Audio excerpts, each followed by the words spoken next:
नमस्कार साथियों, मैं आपका साथी अनिल गुर्जर। साथियों, आज के इस वीडियो में हम बात करेंगे शैक्षणिक सत्र 2023-24 में साला लगने के दिवसों की संख्या और दिनों के संबंध में। साथियों, ये जो आप स्क्रीन पर देख रहे हैं, ये टोटल साला लगने के दिवस, माहवार एवं माह में कितने अवकाश हुए हैं, उन सब की जानकारी हम इस पीडीएफ या इसके माध्यम से हम देखेंगे। तो साथियों, सबसे पहले मैं कुछ बातें आपको बता देना चाहता हूं जो कॉमन बातें हैं कि साला लगने के दिवसों में जिलेवार कुछ दिनों का अंतर आ सकता है। इसलिए साला के दिवसों की जब गणना होती है तो सामूहिक रूप से ये देखा जाता है कि साला का जो शैक्षणिक सत्र शुरू हुआ है वो कब से हुआ है, लेकिन और सत्रांत कब हुआ है। इसके बीच में जो भी चीज़ें होती है वो आप अपने रजिस्टर में लगाए गए अवकाशों और बच्चों की उपस्थिति के आधार पर आकलन करेंगे। साथियों, यहाँ पर मैं जो कॉमन आंकड़े हैं वो आपको बता देता हूं, जो कि किसी एक जिले के माध्यम से बनाए गए हैं। आप अपने जिले के माध्यम से या अपने रजिस्टर में लगाए गए उपस्थितियों के माध्यम से बनाएंगे।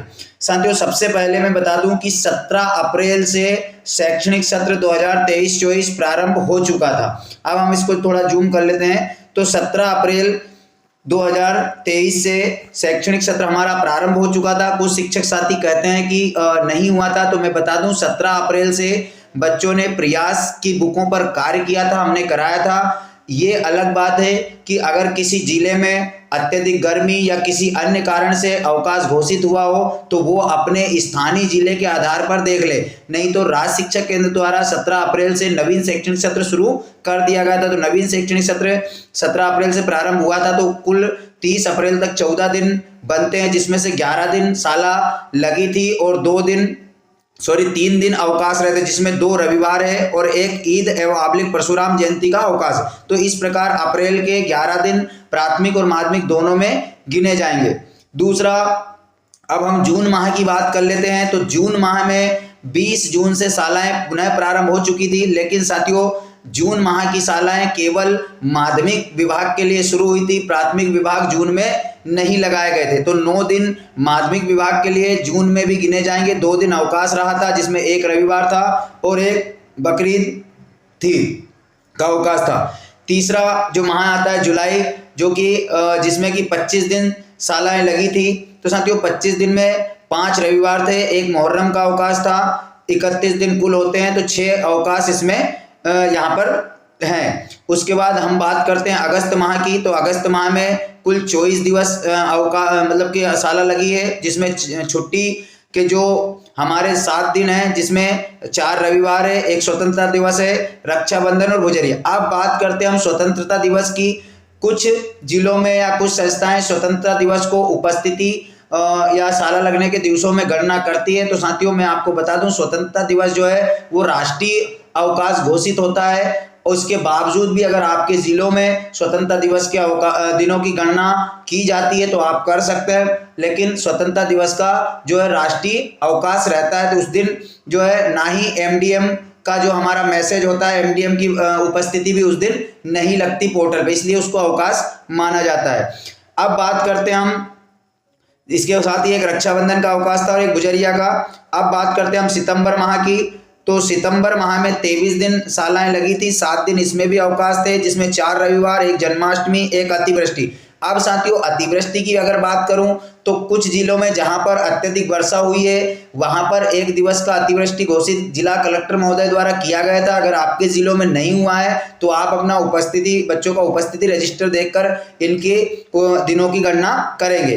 तो और एक जो है अवकाश ईद मिलादी नबी जो ईद है उसका था। तो इस प्रकार यहाँ पर 7 अवकाश बनते हैं। आपके जिले में जो अवकाश हो आप उसकी गणना करेंगे। अक्टूबर माह में 21 दिन जो है शालाएं लगी थी, 10 अवकाश गिने जाते हैं। तो 10 अवकाश में 4 रविवार, एक गांधी जयंती, दशहरा अवकाश के 3 अवकाश और एक वाल्मीकि जयंती। इस प्रकार 10 दिन का अवकाश था, 21 दिन शालाएं लगी थी।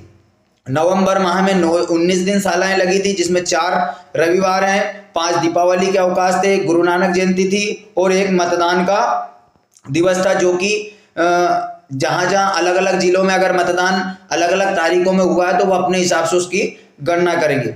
इसके बाद दिसंबर माह की बात करें तो दिसंबर माह में 25 दिन सालाएं लगी, छुट्टी के 6 दिवस थे जिसमें 5 रविवार थे और एक क्रिसमस का अवकाश था। जनवरी माह की बात करें तो जनवरी माह में 21 दिन सालाएं लगी है। इस बार शीतकालीन अवकाश की छुट्टियां जनवरी माह में होने के कारण जनवरी माह में अवकाश की वृद्धि अधिक हुई है। तो 10 दिन अवकाश थे जिसमें 4 रविवार, 4 शीतकालीन अवकाश, एक अवकाश श्री राम मंदिर में श्री राम जी का प्राण प्रतिष्ठा का अवकाश घोषित किया गया था और एक गणतंत्र दिवस को भी राष्ट्रीय पर्व के रूप में गिना जाता है, जो कि मैंने 15 अगस्त में बताया उसके बारे में। अब बात करते हैं हम फरवरी माह की। तो फरवरी माह में 24 दिन सालाएं लगी है और 5 छुट्टियां। इस बार फरवरी 29 दिन की थी। 5 छुट्टियों में 4 रविवार थे और एक संत रविदास जयंती गिनी जाती है। अब मार्च माह जो कि वर्तमान में चल रहा है, तो साथियों 31 मार्च तक यह शैक्षणिक सत्र रहने वाला है। 1 अप्रैल से नवीन शैक्षणिक सत्र 25-26 जो 24-25 होगा वो शुरू होगा। इस मार्च माह में 5 रविवार है, एक महाशिवरात्रि का अवकाश रहेगा, होली का अवकाश एक है और रंग पंचमी का एक अवकाश है। इस प्रकार कुल 8 अवकाश यहाँ पर रहने वाले हैं। तो नीचे मैंने लिखा है कि माध्यमिक विभाग में कुल 225 दिन सालाएं लगी है, जो कि माहवार मैंने यहाँ पर बताया। माध्यमिक के लिए जून माह जो है वो केवल माध्यमिक के लिए गिना जाएगा, प्राथमिक के लिए नहीं गिना जाएगा। इसी के साथ प्राथमिक विभाग में 214 दिन सालाएं लगी हैं। इस प्रकार ये वर्ष शैक्षणिक सत्र 2023-24 के पूरे साला लगने के दिवसों की संख्या है। शैक्षणिक सत्र अगर प्रारंभ की बात करें तो 17 अप्रैल से आप गिनती करें। इसी प्रकार साथियों मैंने पूर्व में भी बताया है कि जिलेवार जो है साला लगने के दिवसों में अंतर आ सकता है। आप अपने 17 अप्रैल से जो है 31 मार्च तक जितने भी दिन सालाएं लगी है अपने बच्चों के उपस्थिति रजिस्टर के अनुसार उसकी गणना करेंगे। तो साथियों आशा है आपको जानकारी अच्छी लगी होगी, तो प्लीज वीडियो को लाइक करें, अपने साथी शिक्षकों तक इसे जरूर शेयर करें।